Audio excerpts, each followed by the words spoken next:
Alright, so we're going to do a quick overview of the new Radiomaster PWM Receivers. So for those of you guys that fly drones, that have flight controllers, this video is not going to be for you.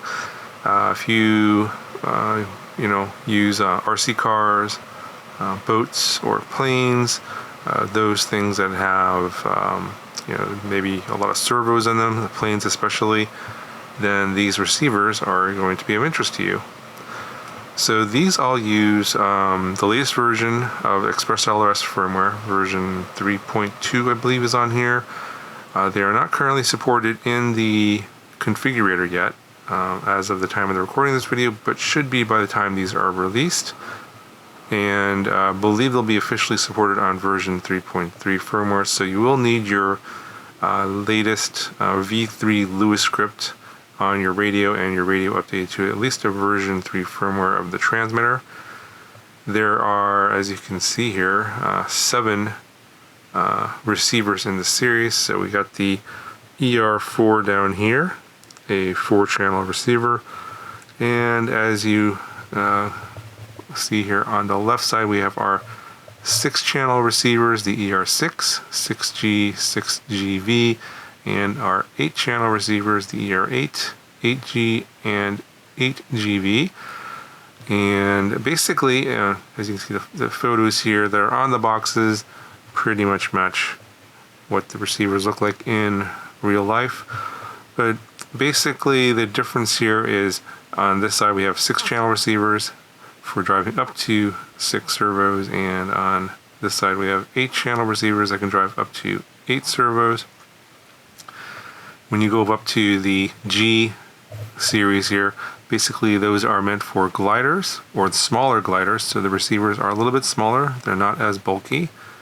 As you can see, these have full cases here on the entry level, so they're going to be heavier, but then the G series is going to be a little bit lighter with a slightly smaller case, and I'll show you all this stuff here in detail in a second. I just want to show you an overview of what the whole model series is. And then we move up to the 6GV and 8GV. Those are also for gliders and airplanes, but the V stands for Vario, so it has a built-in Vario sensor, which is an air pressure sensor, so that can give you feedback on the altitude of your craft. And then they specifically made these G series there with no V, with no Vario, because I guess in some glider competitions Vario sensors are prohibited, so that's specifically removed from those. And then basically from going from 6 to 8, they're saying smaller gliders, and then 8 is larger gliders. So basically the difference is it can just drive more servos. Alright, so we'll go over everything that comes in each of the packages, but essentially it comes like this. You get the receiver, and you get a little packet here of some accessories, and then you get a card, and then this is where you're going to want to see the QR codes for the official manuals and the official firmware downloads. So there's no manuals in any of the packages, so if you want the paper manuals, there aren't going to be any in this video. We'll show you some screenshots of some important information as I cover in this video, but this is where you get that officially. In the case of the ER4, this 4-channel receiver, you do get this little wire here. It's just for your external voltage telemetry, and then you get an extra heat shrink for covering up the receiver. And there's also some heat shrink that's already on here, but you can see that the existing heat shrink that's on here is covering up the external voltage telemetry pad here that you would solder that wire to, and then you would solder that somewhere to where you would actually get your battery voltage, and that would get transmitted back via telemetry to your radio.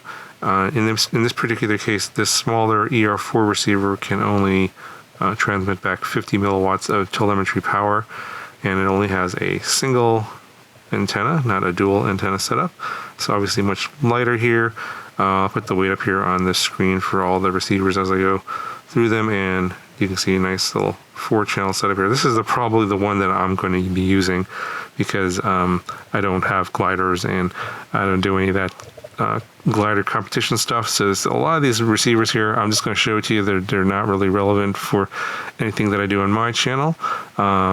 I think things like this smaller one here, maybe the entry-level 6-channel or the 8-channel could be good for your RC cars or boats, but the glider stuff, obviously, I'm not going to be able to talk about that in any meaningful way. So, I'd recommend probably someone like Andrew Newton. He does a lot of airplane videos, and he does gliders, but I'm not sure if he uses these kind of receivers with the Vario sensors or not. But check out his channel.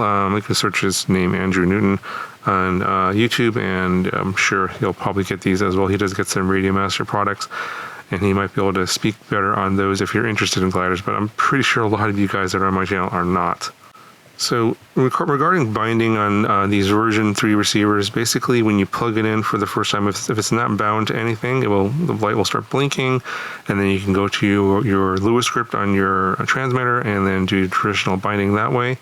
The alternative way to bind in version 3 is to power it up, wait for the receiver to go into the Wi-Fi mode where the receiver light is blinking, flashing very quickly, and then you can connect to it via Wi-Fi through like your phone or your computer, and then you can put your binding phrase in the web page UI that's on the receiver, and then that will be stored in the receiver and then will connect to your transmitter if your transmitter has a binding phrase.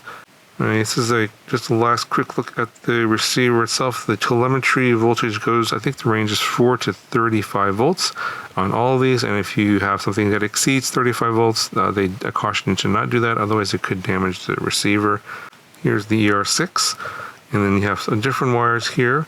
There's a couple of extra ports here, so you have instead of soldering a wire, you have a plug here for the external telemetry voltage, plus this UART here, which is an RX and TX with another plug. Those are also included here in the packaging, the accessories. And this is for other types of accessories like other sensors like a GPS or an external Vario sensor or other types of things that may come in the future. And those products which are not out yet, those will be available, and you can plug them into here, and obviously it'll require some additional configuration, probably via the web UI to get those going. But I think the GPS is the biggest one in terms of a telemetry sensor that you're going to possibly want to use with something like this. And you can see here we have a dual antenna setup here, and I believe all the larger ones here have 50 milliwatts of telemetry power. You can see all the pins here for all your 6 channels, and then obviously one here for power for battery. And this is the voltage range for each pins, 4.5 to 8.4 volts. Here's the ER8. Again, there's those plugs that I mentioned before, but now we have 8 channels and can drive up to 8 servos. One note here is because ExpressLRS uses channel 5 for drone arming, that is still the case here in the case of these particular receivers. So they are defaulted to that out of the box. So if you want to move that to another channel, if you want to use channel 5 for something else, you can do that in the web UI, and that is documented in the manual. Alright, so here is the ER6G. Again, 2 antennas, and there's the bootloader button there. Looks like you have to attach some additional pins here for that 6th channel. That's right here. The heat shrink is curving up to make this nice and small, and that is included in the accessory package. You get some additional heat shrink, get your voltage telemetry wire plus those pins if you want to drive that channel 6 there, which is labeled right there, and that would go there. You would have to solder that in and take the heat shrink off. And of course, take the heat shrink off to solder that telemetry wire as well. And in this case, these will go 3.5 to 8.4 volts. And the main 5 channels are over here on these pins. So it's a nice compact package. I'll put the weight up here on this screen. On the 8-channel version, we have this plastic lighter case that goes around here. So this is the 8G. And again, 3.5 to 8.4 volts. This is the extra plug there for the telemetry stuff, and you can see this heat shrink again over everything. I'll take all that off, and these are the plugs that are included.